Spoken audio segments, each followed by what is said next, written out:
Back to my YouTube channel only political science. आज के इस क्लास में हम चीन के संविधान की विशेषताओं को देखेंगे। कुछ मुख्य विशेषताएं चीन के संविधान की। पहला, चीन का संविधान। ये जो हम चीन के संविधान की विशेषता पढ़ रहे हैं वो 1982 के चीन के संविधान की विशेषताएं हैं। इस 1982 के चीन के संविधान की विशेषताओं में पहला है संक्षिप्त संविधान। संक्षिप्त संविधान मतलब ब्रीफ कॉन्स्टिट्यूशन होता है। संक्षिप्त संविधान, चीन का जो संविधान है वो काफ़ी छोटा संविधान है। हालांकि इसमें आप लोगों ने पढ़ा होगा कि 4 संविधान दिए गए थे। पहला 1954 का संविधान, फिर 1975 का संविधान, फिर 1978, 1978, फिर आपका आता है 1982 का संविधान। इन सब की तुलना में वैसे तो ये छोटा ही है क्योंकि इसमें काफ़ी कम आर्टिकल्स थे, अध्याय भी कम थे, तो फिर बाद में ये वाला बना 1982 का। तो इन सब की तुलना में ये बड़ा है, लेकिन अन्य देशों की तुलना में, जैसे कि हम अगर बात करें भारत जैसे देशों की, तो इन सब की तुलना में क्या है, ये संविधान छोटा है। इसलिए कारण हम इसे संक्षिप्त संविधान कहते हैं, ब्रीफ कॉन्स्टिट्यूशन, लिखित व निर्मित संविधान।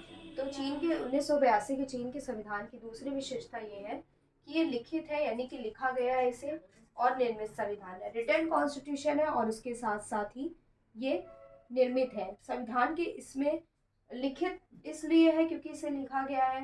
दूसरा निर्मित है क्योंकि इसमें 4 चीज़ें, इसके अध्याय हैं, कुछ आर्टिकल्स हैं। तो हम बात करते हैं कि इसमें कितने आर्टिकल्स दिए गए, तो 138 आर्टिकल्स हैं और इसके टोटल 4 अध्याय हैं। 4 अध्याय में जो पहला अध्याय है वो जनरल प्रिंसिपल्स की बात करता है, यानी कि समान सिद्धांतों की बात करता है। दूसरा जो है अध्याय वो नागरिकों के फंडामेंटल राइट्स की बात करता है। फंडामेंटल राइट्स मतलब कि संविधान के द्वारा लोगों को कौन कौन से मौलिक अधिकार और ड्यूटीज दी गई हैं उसके बारे में ये बात करता है। थर्ड जो है वो स्टेट की स्ट्रक्चर की बात करता है, बताता है कि राज्य की संरचना क्या होगी, और जैसे कि हम एग्जीक्यूटिव, लेजिस्लेटिव और जुडिशरी पढ़ते हैं तो वो चीज़ इसमें आती है तीसरे अध्याय में। और जो लास्ट है चौथा अध्याय, वो चीन के संविधान में वो चौथा अध्याय राष्ट्रीय ध्वज, राष्ट्रीय गान और राष्ट्रीय चिन्ह तथा राजधानी का ब्यौरा प्रस्तुत करता है। तो इस तरीके से ये लिखित है और निर्मित संविधान है क्योंकि इसमें कुछ आर्टिकल्स भी हैं और इसके अध्याय भी हैं। तो टोटल 138 आर्टिकल्स और 4 अध्याय, ये आपको अपने आंसर में लिखना पड़ेगा। इंपॉर्टेंट होता है, इससे आंसर अच्छा लगता है। पारिभाषिक दृष्टि से कठोर व लचीला संविधान। वैसे तो ये कठोर है, यानी कि कुछ ऐसे इसमें सिद्धांत है जिसमें संशोधन की प्रक्रिया जो है वो कठिन है, इस कारण ये कठोर है। और लचीला इसलिए कि कुछ, जैसे कि कुछ सामान्य संशोधन की जो प्रक्रिया होती है 2 तरीके से है, तो इसमें जो दूसरा मेथड है वो इजी है, तो इस कारण ये कठोर व लचीला दोनों ही है। फोर्थ है जनवादी लोकतांत्रिक तानाशाही। यहाँ पर हमें पीपल्स डेमोक्रेटिक डिक्टेटरशिप देखने को मिलती है इस संविधान में। वो कैसे, तो 1978 के संविधान में कहा गया था कि जनवादी चीन सर्वहारा वर्ग की तानाशाही वाला एक समाजवादी राज्य है, और यहाँ पर पीपल्स डेमोक्रेटिक डिक्टेटरशिप भी हमें देखने को मिलती है। साथ साथ यहाँ पर जनवादी, यानी कि लोगों का शासन तो है ही है, लेकिन वहाँ पर हमें डिक्टेटरशिप भी देखने को मिलती है। और देश की आर्थिक तथा सांस्कृतिक गतिविधियों में जनता की पहुंच या रुचि बहुत अधिक है, और इस कारण इसमें लोगों का अधिकार भी उन्हें मिला हुआ है। और यहाँ पर हम लोकतांत्रिक तानाशाही से ये आशय कह सकते हैं कि बहुसंख्यक किसानों व मजदूरों का अल्पसंख्यक जमींदारों और प्रतिक्रियावादी पूंजीपतियों पर नियंत्रण होता है। इस दृष्टि से यह कहा जाता है कि मजदूरों की तानाशाही जमींदारों या पूंजीपतियों की तानाशाही से कहीं ज़्यादा अच्छी है। नेक्स्ट है बहुराष्ट्रीय राज्य। यहाँ पर हम देखेंगे कि मल्टी नेशनल स्टेट किस तरीके से है। तो ये जो मल्टी नेशनल स्टेट की जब हम बात करते हैं, तो मल्टी नेशनल स्टेट मतलब होता है कि जहाँ पर कई राष्ट्रीयता है। भारत की, जैसे आप लोग कहते हैं कि हम सभी कहते हैं कि हमारी राष्ट्रीयता भारतीय, हम भारतीय हैं, तो ये हमारी एक तरीके से नेशनलिटी हुई, इंडियन। तो यहाँ पर जब हम चाइना की बात करते हैं तो चाइना में बहुराष्ट्रीय राज्य है, मल्टी नेशनल स्टेट है। यहाँ पर 56 यानी कि 56 प्रकार की क्या होती है, नेशनैलिटी पाई जाती है, राष्ट्रीयता पाई जाती है। जिसमें से हान नेशनैलिटी के लोग हैं उनकी संख्या ज़्यादा है, और इस तरह बाकी बचे 55 उनकी संख्या कम है, तो उन्हें अल्पसंख्यक या फिर माइनॉरिटीज की संज्ञा दी जाती है। और इसके बाद लोकतांत्रिक केंद्रवाद नेक्स्ट विशेषता है, इसको भी आप लोग लिख सकते हो कि यहाँ पर क्या है, डेमोक्रेटिक सेंट्रलिज्म। डेमोक्रेटिक सेंट्रलिज्म दो अलग अलग कॉन्सेप्ट हैं, लेकिन हमें चाइना के संविधान में ये दोनों एक ही चीज में देखने को मिलती है, डेमोक्रेटिक सेंट्रलिज्म। डेमोक्रेटिक मतलब हो जाता है जहाँ पर जनता निर्वाचन के द्वारा अपने प्रतिनिधियों को चुनती है, और इसके साथ साथ केंद्रवाद की जब अधिकारी जो होते हैं, जो प्रतिनिधि होते हैं, उनमें क्या होता है, उनमें हमें ये आर्टिकल 3 में मेंशन है, और इसमें यह पता चलता है कि लोकतंत्र के आधार पर केंद्रवादी है और केंद्रवादी निर्देशन के अंतर्गत वह लोकतांत्रिक है। तो यहाँ पर हमें लोकतांत्रिक केंद्रवाद डेमोक्रेटिक सेंट्रलिज्म की जो हमें कॉन्सेप्ट हमें चाइना के कॉन्स्टिट्यूशन में देखने को मिलता है। इसके बाद है जनवादी गणतंत्र। जनवादी गणतंत्र मतलब है, इसका वर्णन आर्टिकल 2 में दिया गया है। तो चीन के संविधान के अनुच्छेद 2 में इसके बारे में बताया गया है कि चीन के जनवादी गणतंत्र में संपूर्ण सत्ता किसमें, अथॉरिटी किसके पास है, लोगों में है। तो एक तरीके से वहां पर हमें पीपल्स जो डेमोक्रेसी हमें यहाँ पर देखने को मिलती है। जनवादी गणतंत्र, इसका मेंशन आर्टिकल 2 में है। और नेक्स्ट है समाजवादी अर्थव्यवस्था। इसका मतलब होता है कि चाइना का जो संविधान है वहां पर हमें सोशलिज्म या फिर सोशलिस्टिक का जो कॉन्सेप्ट है वो भी देखने को मिलता है, और इकोनॉमिक सिस्टम भी हमें वहां पर देखने को मिलता है। तो इसमें चीन की अर्थव्यवस्था की भी चर्चा की गई है वहाँ के संविधान में।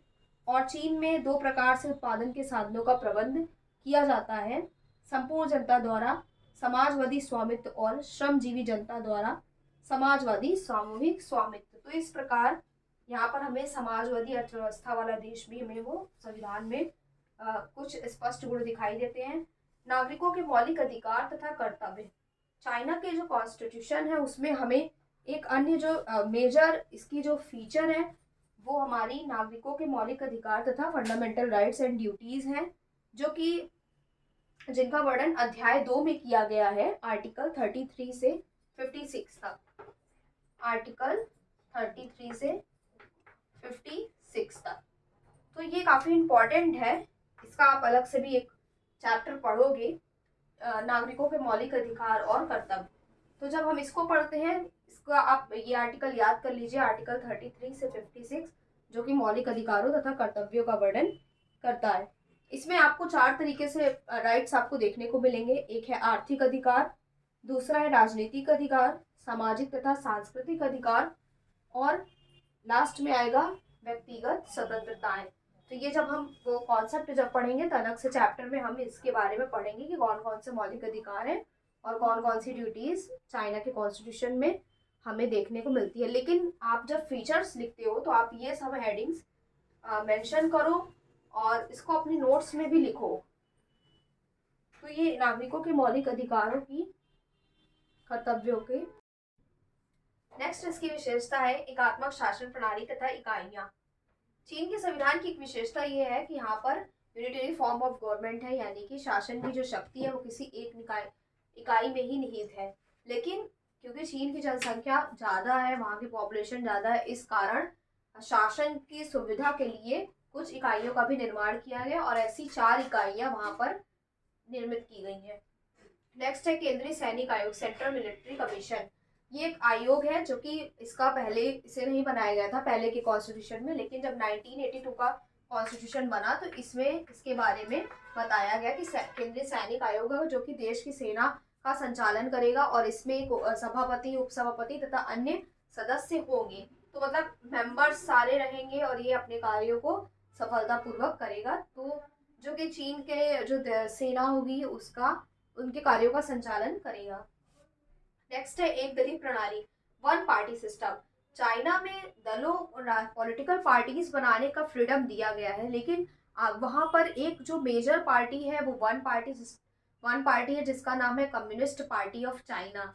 यहाँ पर आपको ये समझना है कि पार्टी तो एक है लेकिन वहां पर वहाँ पर सभी को एक तरीके से चाइना में पार्टी बनाने की स्वतंत्रता दी गई है।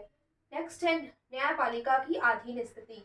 न्यायपालिका जो है, वहाँ पर जो जुडिशरी है वो जैसे आप भारत की जुडिशरी के बारे में जब आप लिखते हो तो यहाँ पर आप लिखते हो इंडिपेंडेंट जुडिशरी, लेकिन वहाँ पर ऐसा इस तरीके सिस्टम नहीं है। वहाँ पर जो न्यायपालिका है वो राष्ट्रीय जनवादी कांग्रेस, नेशनल पीपल्स कांग्रेस के अधीन ही एक तरीके से रहती है। तो वहाँ पर न्यायपालिका की अधीन स्थिति हम देख सकते हैं, और आप इसको भी लिख सकते हो अपने आंसर में। नेक्स्ट है विदेश नीति का वर्णन। चाइना के कॉन्स्टिट्यूशन में फॉरेन पॉलिसी जो होती है, फॉरेन पॉलिसी मतलब क्या होता है कि जो किसी भी देश के दूसरे देशों के साथ कैसे रिलेशंस हैं, कैसे संबंध निर्धारित करना है, या फिर राष्ट्रीय हित का जो प्रतिनिधित्व करे, वो हम एक तरीके से विदेश नीति उसको हम कह सकते हैं फॉरेन पॉलिसी। तो जैसे भारत की विदेश नीति, चाइना की विदेश नीति, अमेरिका की विदेश नीति, फॉरेन पॉलिसी ऑफ अमेरिका, तो वहाँ की भी अपनी विदेश नीति है जिसका वर्णन वहाँ के कॉन्स्टिट्यूशन में किया गया है। विदेश नीति जो आप 1954 में पंचशील समझौतों को आप लोग उसके बारे में सुने होंगे। तो जो पंचशील समझौते हैं उससे कहीं ना कहीं उसमें जो ये दिया गया है कि एक दूसरे की हम हस्तक्षेप नहीं करेंगे, या फिर शांतिपूर्व रहेंगे, शांतिपूर्ण तरीके से। तो वो उन सब चीज़ों का उल्लेख वहाँ के विदेश नीति में किया गया है। या फिर किसी की हम एकता व अखंडता में बाधा नहीं करेंगे, या प्रादेशिक अखंडता का सम्मान करेंगे दूसरे देशों की। तो एक ये जो आपका आता है वो विदेश नीति के अंतर्गत ही आता है, जो कि वहाँ के कॉन्स्टिट्यूशन में जिसका वर्णन किया गया है। इसके बाद लास्ट है राष्ट्रपति पद की पुनर्स्थापना। वहाँ पर राष्ट्रपति पद की व्यवस्था की गई है, और 1978 की जो कॉन्स्टिट्यूशन था, आपको एक बात याद रखनी होगी कि 1978 के कॉन्स्टिट्यूशन में इन सभी पदों को हटा दिया गया था। कौन कौन से पद थे? राष्ट्रपति तथा उपराष्ट्रपति। लेकिन फिर जब ये जो नया संविधान बना 1982 का, इसमें राष्ट्रपति तथा उपराष्ट्रपति, प्रेसिडेंट और वाइस प्रेसिडेंट के जो पद थे उनको लाया गया। और उसके बाद क्या हुआ कि उसमें उन सभी पदों का वर्णन किया गया कि वो कैसे कार्य करेंगे। जैसे आदेश जारी करना, प्रधानमंत्री की नियुक्ति करना, ऑडिटर जनरल की नियुक्ति करना, विदेशी राजदूतों से कैसे संबंध बनाना है, मतलब विदेश राजदूतों से प्रमाण पत्र लेना, विदेशों से कैसे संबंध बनाना है। तो एक तरीके से यहाँ पर हम देखेंगे कि ये जो सारी जो हेडिंग्स थी आपने पढ़ी, एकात्मक शासन प्रणाली तथा इकाइयां, यूनिटरी गवर्नमेंट, केंद्रीय सैनिक आयोग, सेंट्रल मिलिट्री कमीशन, एक दलीय प्रणाली, one party system. One party system मतलब ये नहीं कि वहां पर केवल एक ही है अन्य दल भी हैं, लेकिन जो एक तरीके से और दलों को बनाने की, पार्टीज बनाने की स्वतंत्रता भी दी गई है, लेकिन वहां पर जो मेजॉरिटी है वो one party system, and that is communist party of China. Communist party of China. Okay, तो आप इसको भी ऐसे अपने आंसर में, जब आप ये तो हेडिंग्स मैंने लिखाई है और एक्सप्लेन किया है, आपको अपने आंसर में उसी एक्सप्लेनेशन को लिखना है कि आखिर ये एक दलीय प्रणाली है क्या, न्यायपालिका की अधीन स्थिति क्या है। इसको आप अपने आंसर में लिखोगे तभी आपका आंसर अच्छा होगा एग्जाम के पॉइंट ऑफ व्यू से। विदेश नीति का वर्णन या विदेश नीति का उल्लेख वहाँ के संविधान में, राष्ट्रपति पद की पुनर्स्थापना, और ये हम इन सभी विशेषताओं को हम देख सकते हैं। क्वेश्चन जो बनेगा इस चैप्टर से, आप लोग इसका स्क्रीनशॉट ले सकते हो। अब हम क्वेश्चन की बात करते हैं कि कौन सा क्वेश्चन बनेगा, तो आप लोग लिख लीजिए। चीन के गणराज्य के नए संविधान 1982 का जो संविधान है, उसकी चीन के संविधान की विशेषताओं को लिखिए आप। नेक्स्ट लिखिए कि चीन के संविधान या 1982 के संविधान की मुख्य विशेषताओं का वर्णन कीजिए। Describe the features of Chinese constitution of 1982 दिया होगा, क्योंकि मैंने पहले ही आपको बताया कि 4 संविधान हो चुके हैं वहां पर, 1954, 1975, 1978 और आपका ये 1982 का। तो अगर डेवलपमेंट की बात करते हैं तो आपको लिखना पड़ेगा कि कैसी स्थिति थी जब चीन की क्रांति हुई, फिर माओ का नेतृत्व, फिर जब तक उनका नेतृत्व चला, कौन कौन से संविधान हुए, किस उसमें क्या क्या वर्णन किया गया है। तो वो विकास का क्वेश्चन हो जाता है, और यहाँ पर आपका विशेषता का क्वेश्चन हो जाता है जो वर्तमान में वहाँ का संविधान है। Thank you for watching my channel. and like, share and subscribe my channel Only Political Science.